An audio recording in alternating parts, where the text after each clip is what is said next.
안녕하세요. 형사 전문 변호사 권영범입니다. 오늘은 구속영장실질심사 그 절차와 대응 전략에 대해 핵심만 짚어드리겠습니다. 구속영장실질심사란 검사가 청구한 구속영장에 대해 판사가 직접 피의자를 신문하고 구속 필요성을 판단해서 구속 여부를 결정하는 제도입니다. 우선 48시간 룰을 기억하셔야 합니다. 긴급 체포된 피의자나 체포영장 집행으로 체포된 피의자의 경우 체포된 시점으로부터 48시간 이내에 검사가 구속영장을 청구하지 않으면 피의자는 석방되어야 합니다.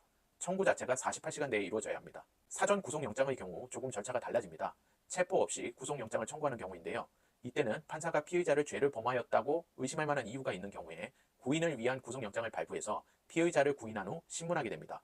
이렇게 구인된 피의자는 인치 후 즉시 신문기일과 장소를 통지받게 됩니다. 그렇다면 구속을 피하려면 어떻게 해야 할까요? 먼저 범죄 혐의 부존재 또는 약함을 주장해야 합니다. 구속의 전제 조건인 죄를 범하였다고 의심할 만한 상당한 이유가 없거나 약하다는 점을 적극적으로 주장해야 합니다. 특히 높은 형량이 예상되는 범죄일 경우 도주의 우려가 더 크다고 보기 때문에 증거가 부족하다거나 법리상 범죄 혐의가 인정될 가능성이 낮다는 점을 강조해야 합니다. 둘째, 증거인멸 우려가 없음을 적극 주장해야 합니다. 이미 증거가 수집되었다거나 피의자가 단독 범행자일 경우 증거인멸 가능성이 낮다는 점을 반박해야 합니다.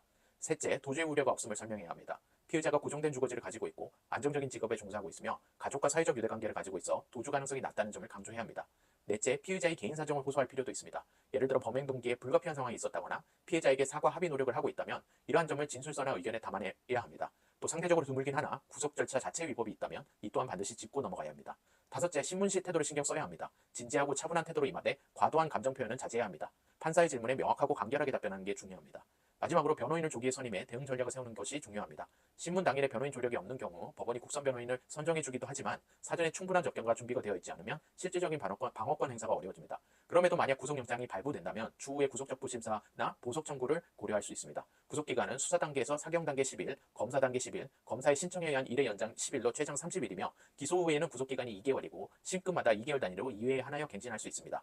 구속은 단순한 신체 구금이 아니라 본인과 가족 인생 여러 부분에 중대한 영향을 미칠 수 있는 사안입니다. 따라서 구속영장 실질심사는 철저한 사전 준비 전략이 필요합니다. 위기에 처해 있다면 혼자 고민하시지 마시고 권영변 변호사에게 연락을 주시기 바랍니다.